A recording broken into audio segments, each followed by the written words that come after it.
ઇન્વેસ્ટમેન્ટના નિશિત દોશી જોડાયા છે। નિશિતજી, સ્વાગત આપનું। Very good morning. અને ખાસ કરીને ગઈકાલે પણ જો આપણે બપોરે 2 વાગે ભેગા થયા હતા ત્યાંથી થોડીક એક નરમાશની જ અપેક્ષા હતી। હજી પણ બજારનું ટેક્સચર જે છે થોડુંક નબળું છે। ઇવન ગઈકાલની જે FISની પોઝિશનિંગ હતી તે પણ આપણને નબળી જ રહેતી જોવા મળી છે। અત્યારની પરિસ્થિતિમાં પણ આપણે ઓપ્શનમાં જોઈએ તો ખાસ કરીને તમને 26,000ની સ્ટ્રાઇક પર જે પ્રકારે અહીંયાથી આપણને ઓઆઈ બિલ્ટઅપ થતું દેખાઈ રહ્યું છે અને એ ઘણું મહત્ત્વનું છે। સામે 25,900 એ પુટ રાઇટર્સ ઘણા ખાસા એવા ઊભા છે, એટલે આજના દિવસે 25,900 26,000 આ રેન્જને એક એક્સપાયરી માટે ખાસ ધ્યાનમાં રાખવી।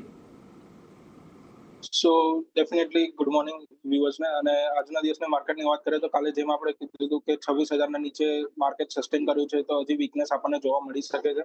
તો આજના દિવસમાં આપણને એ જ જોવા મળ્યું। અર્લી મોર્નિંગમાં એક સારું એવું વીકનેસ જોવા મળી। આપણે નિફ્ટીમાં અરાઉન્ડ 25,870 સુધીના લોસ જોવા મળ્યા નિફ્ટીમાં। તો ડેફિનેટલી એ બેરિશનેસ કન્ટિન્યુ આજના દિવસમાં પણ રહી છે। કાલના FISના ડેટાની પણ વાત કરીએ તો કેશ માર્કેટમાં ફ્યુચર્સ માર્કેટમાં કોઈ સેલિંગ જ જોવા મળી છે, તો ડેટા પણ નેગેટિવ જ હતો। તો આજના દિવસમાં ઓપનિંગમાં નેગેટિવ લેવલ્સ જોવા મળ્યા। અત્યારની વાત કરીએ તો ડેફિનેટલી લોઅર લેવલ્સથી એક રિકવરી આપણને જોવા મળી છે માર્કેટમાં। નિફ્ટી બાઉન્સ આપણને જોવા મળ્યો છે।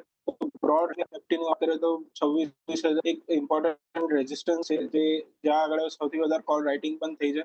તો અગર શોર્ટ કવરિંગ રેલી અગર એક્સપેક્ટેડ હોય માર્કેટમાં તો ડેફિનેટલી નિફ્ટીને પહેલા 26,000ના ઉપર સસ્ટેન કરવું પડશે, ત્યારે જ એને એક શોર્ટ કવરિંગ રેલી જોવા મળી શકે છે। ત્યાં સુધી બ્રોડ રેન્જ નિફ્ટીની વાત કરીએ તો 26,000 થી લઈને 25,850ની એક રેન્જ નિફ્ટીમાં બની રહી છે।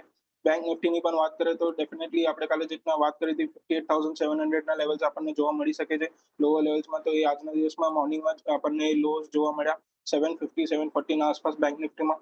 ત્યાંથી એક સારું એવું રિકવરી જોવા મળી છે। તો ડેફિનેટલી બેંક નિફ્ટી 58,700ના આસપાસ એક મલ્ટિપલ ટાઈમ સપોર્ટ લઈને રિવર્સલ જોવા મળ્યું છે। તો આજના દિવસમાં બેંક નિફ્ટીની પણ રેન્જની વાત કરીએ તો 59,000થી લઈને 58,700 રેન્જ બની રહી છે બેંક નિફ્ટીમાં। અગર શોર્ટ કવરિંગ રેલીની એક્સપેક્ટેશન રાખવી હોય તો 59,000ના અબાવ જ્યારે બેંક નિફ્ટી સસ્ટેન કરે ત્યારે જ એક ફ્રેશ લોંગ પોઝિશન બિલ્ડ કરી શકાય છે। સો બ્રોડ રેન્જ નિફ્ટી અને બેંક નિફ્ટીનું આ હિસાબે છે। અને આજના એક્સપાયરીના લીધે થોડું પેનિક અને વોલેટિલિટી જોવા મળી શકે છે।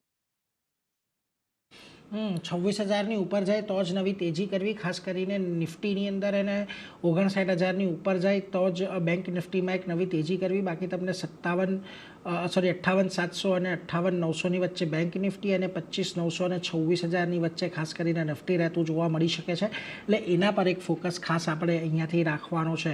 વેલ, એ સાથે જ અત્યારે